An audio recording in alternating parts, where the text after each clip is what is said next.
नमस्कार, स्वागत आहे तुमचं माझ्या यूट्यूब चॅनलमध्ये, ज्याचं नाव आहे स्वामी भक्ती मराठी. अधिक महिना सुरू आहे आणि अगदी थोडेच दिवस राहिलेत अधिक महिन्याचे. अधिक महिना, ज्यालाच आपण मलमास, अधिक महिना, धोंड्याचा महिना किंवा पुरुषोत्तम मास, तर या विविध नावाने ओळखले जाते. या महिन्यामध्ये तुम्ही जितकं जास्त कर्मफळ कराल तितकं जास्त पुण्यफळ देखील मिळत असते असे म्हटले जाते. आणि बऱ्याच घरामध्ये या अधिक महिन्यामध्ये सत्यनारायण झालं असेल, कुलदेवीची मूळ पीठावर जाऊन तिचा मानपान झाला असेल, तर काही ठिकाणी भगवान विष्णूंची अखंड सेवा चालू असेल. प्रत्येकजण आपापल्या परीने सांसारिक अडचणी, जबाबदाऱ्या पार पाडून सेवाया करत असतात आणि परमेश्वर देखील त्या सेवा त्यांच्याकडनं करून घेत असतो. आणि आपल्याला देखील या सेवा करून आनंद देखील मिळत असतो, समाधान मिळतो. तर अधिक महिना संपण्याआधी आपल्याला काही कामे करून घ्यायची आहे.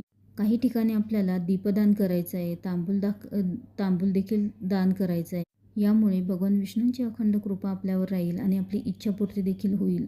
तर कोणत्या ठिकाणी आपल्याला दीपदान करायचं आहे आणि कोणती कामे आपल्याला अधिक महिना संपण्याआधी करायची आहे, तर याबद्दलचीच संपूर्ण माहिती आपण या व्हिडिओमध्ये बघणार आहोत. तर व्हिडिओ स्किप न करता संपूर्ण बघा आणि जे कोणी नवीन असेल या चॅनलवरती तर सबस्क्राईब करा.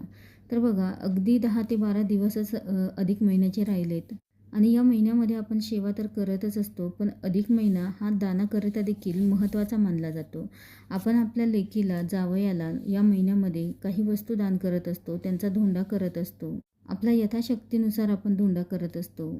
आणि दानामध्ये आपण 33 अनारसे दान करत असतो. 33 दीपदानही या महिन्यामध्ये केले जातात. आणि जोपर्यंत दीपदान करत नाही तोपर्यंत या महिन्याचे फळ मिळत नाही. काही ठिकाणी 33 देवांना जाऊन दीपदान करण्याची प्रथा आहे, म्हणजे केली जातात.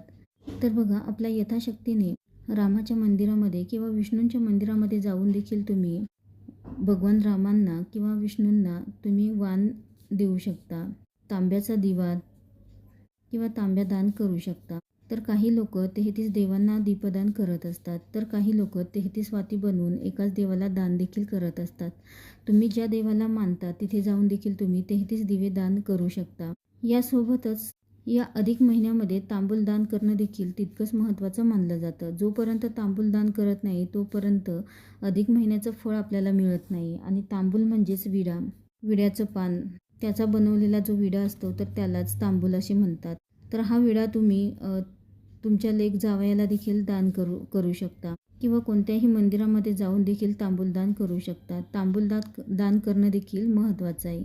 या महिन्यामध्ये शुद्ध गाईचं तूप देखील दान तुम्ही करू शकता, खूप महत्त्वाचं आहे. आणि गोदान देखील खूप महत्त्वाचं आहे. तर तुम्ही गाईची मूर्ती जी भरीव असते तर ती देखील तुम्ही या महिन्यामध्ये गुरुजींना दान करू शकता किंवा तुमच्या घरामध्ये धोंड्याला कोणी येणार असेल तर त्यांना देखील तुम्ही गोदान करू शकता किंवा गुरुजींना दान केलं तरीही चालेल. त्यासोबतच जेव्हा आपण दीपदान करत असतो तेव्हा बरेच लोक गाईच्या तुपाचा दिवा देखील दान करत असतात. तुम्हाला शक्य झालं तर तुम्ही तुपाचे दिवे देखील दान करू शकता. आणि खरं तर नदीकाठी जे वाहतं पाणी असते तर तिथे देखील दीपदान तुम्ही करू शकता. नाही तर तुम्हाला नाही जमलं नदीकाठी किंवा नदी जवळपास नसेल तर तुम्ही जवळपास जे तुम्ही ज्या देवाला मानता तर त्या मंदिरामध्ये जाऊन देखील 33 दिवे दान करू शकता.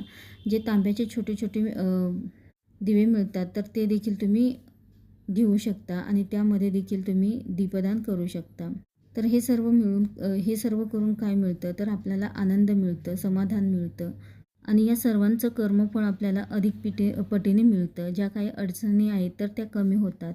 त्यानंतर देवांच्या तिथे दीपदान हे तुपाचा किंवा तेलाचाही दिवा तुम्ही लावू शकता. आणि जेव्हा आपण तुपाचा दिवा लावतो तेव्हा घरातील नकारात्मकता बाहेर जाते. घरामध्ये आपण जेव्हा तुपाचा दिवा लावतो तेव्हा आणि सकारात्मकता ही घरामध्ये येते. जेव्हा तिळीच्या तेलाचा दिवा लावतो तेव्हा तेलाच्या धुरानेही नकारात्मकता ही नष्ट होते आणि याने पितृदोष देखील दूर होतो. तिळीच्या तेलाचा दिवा आपण जेव्हा लावतो तेव्हा. तसेच तुम्ही घरामध्येही 33 दिवे लावू शकता. तुळशीजवळ, दरवाजाजवळ, आपल्या मुख्य दरवाजाजवळ आणि त्यासोबतच देवांजवळ देखील तुम्ही हे 33 दिवे लावू शकता. तर या पद्धतीने तुम्हाला जेव्हा वाटेल तेव्हा तुम्ही या अधिक महिन्यामध्ये दीपदान हे करू शकता. आणि आवर्जून सर्वांनी दीपदान हे करा. खूप महत्त्वाची ही सेवा आहे. दीपदान खूप महत्त्वाचं आहे आणि हा महिना 33 महिन्यानंतरच येतो, त्यामुळे तुम्ही या सेवा चुकवू नका.